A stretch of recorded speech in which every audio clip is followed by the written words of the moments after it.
आदरणीय शिवेंद्र राजे भोसले ते बाबासाहेबांच्या पुतळ्याला अभिवादन करत आहेत. महात्मा फुले डॉक्टर बाबासाहेब आंबेडकर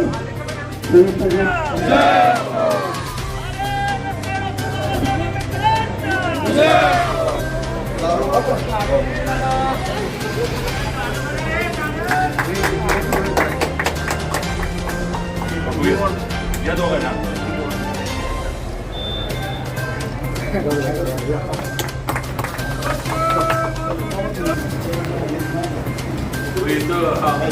त्याला रॅक केलं पाहिजे की दोन रॅक आता आले कव्हर केले काहीतरी नुकसान केलं.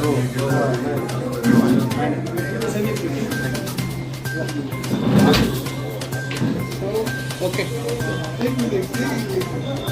या बघूया. हा दिवस 14 एप्रिल हा देशात आणि महाराष्ट्रात राज्यात एक श्रद्धेच्या उत्साहाच्या आणि एक अतिशय आगळ्या वेगळ्या त्याच्यामध्ये हा दिवस साजरा होतो. भारतरत्न डॉक्टर बाबासाहेब आंबेडकरांच्या आज जयंतीचा दिवस आणि देशातील प्रत्येक नागरिकाला या दिवसाचं आणि डॉक्टर बाबासाहेब आंबेडकरांनी जे संविधान तुम्हाला मला या देशवासियांना तयार केलं दिलं आणि आपल्याला त्यांनी दिलं याचा सगळ्यांना सार्थ अभिमान आहे.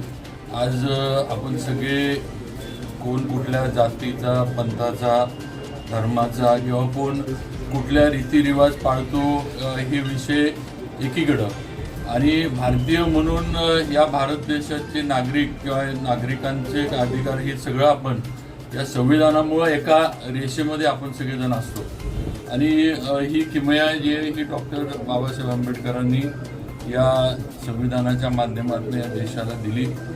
या देशाची अखंडता राखण्याचं काम हे डॉक्टर बाबासाहेब आंबेडकरांनी संविधानाच्या माध्यमातून केलं.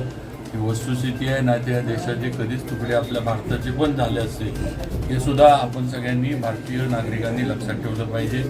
आणि हे करत असताना ते काही हे सगळं काम जे केले हे संविधान जे लिहिले ते काही डॉक्टर बाबासाहेब आंबेडकरांना सहजासहजी सगळ्यांनी करून दिलं असं पण नाही. अनेक गोष्टींसाठी त्यांना संघर्ष करायला लागला, विरोध पत्करावा लागला. अनेक त्यांच्याबरोबर काम करणाऱ्यांच्या पण अनेकांच्या इच्छा होत्या की हे काम संविधान लिहायचं डॉक्टर बाबासाहेब आंबेडकरांकडे जाऊ नये. त्याच्यातनं पण आज या भारत देशाला ते संविधान त्यांनी तयार करून जे आज आपल्या सगळ्यांना या देशाचं भारतीय म्हणून जे नागरिक म्हणून आपल्याला अधिकार दिले आपल्याला जे एक सगळ्यांना हे कुठेही कुणीही वरच्या ह्याच्यातला कुणी खालच्या ह्याच्यातला असं काही नाही. सगळे देशामध्ये या भारताचे नागरिक म्हणून एक आहेत, एका ह्याच्यात आहे. हे या संविधानामुळे शक्य झालं. मी माझ्या वतीनं आपल्या सातारा जावळी विधानसभा मतदारसंघाच्या वतीनं आणि आपल्या जिल्हावासियांच्या वतीनं डॉक्टर बाबासाहेब आंबेडकर यांच्या स्मृतीस अभिवादन करतो आणि त्यांचा आशीर्वाद आपल्या सर्वांवर कायम राहावा, या देशावर कायम राहावा ही ईश्वरचरणी प्रार्थना. बाबा आपले ते आमने बंगला आहे जे बाबासाहेबांचं निवासस्थान होतं त्याचा प्रश्न अनेक वर्ष प्रलंबित आहे. गोल्डमॅन म्हणून रोहित पिसाळ आलते ते बिघडले पण न्यायालयीन काय बाबा आहेत त्या आदेश प्रलंबित निघत नाहीत. दोन विषय आहेत. मध्ये कलेक्टरांना मी स्वतः ह्या ह्याच्यात आमने सरांच्या तर चिरंजीव आहेत त्यांच्याशी बोलायला सांगितलं होतं किंवा त्यांचं म्हणणं आहे की मला मार्केट रेटनं माझ्या त्या जागेची घराची किंमत मिळावी. जे म्हणजे त्यांचा मागणी जी आहे ती त्यांच्या यानं योग्य आहे सरकारनं ती दिली पण पाहिजे. त्या मार्केट रेटनं त्यांनी ते म्हणले मी वास्तुसुखी द्यायला ही आहे मी काही त्याला कुठेही वाद करत नाही किंवा नाही. फक्त त्याचबरोबर एक शासनाच्या विरोधात हायकोर्टला एक केस चालू आहे म्हणजे त्यांची चालू आहे तर त्यातनं लिगल हे कसं काढायचं आणि लिगल म्हणजे ते केस मागं घेऊन वगैरे जे काय करता येईल. पण जे असेल ते आमने बंगला जो आहे ज्या ठिकाणी डॉक्टर बाबासाहेब आंबेडकरांचं साताऱ्यामध्ये वास्तव्य होतं ते आपण लवकरात लवकर त्याचा निर्णय सरकार घेते. आम्ही त्याच्या मागे आहे.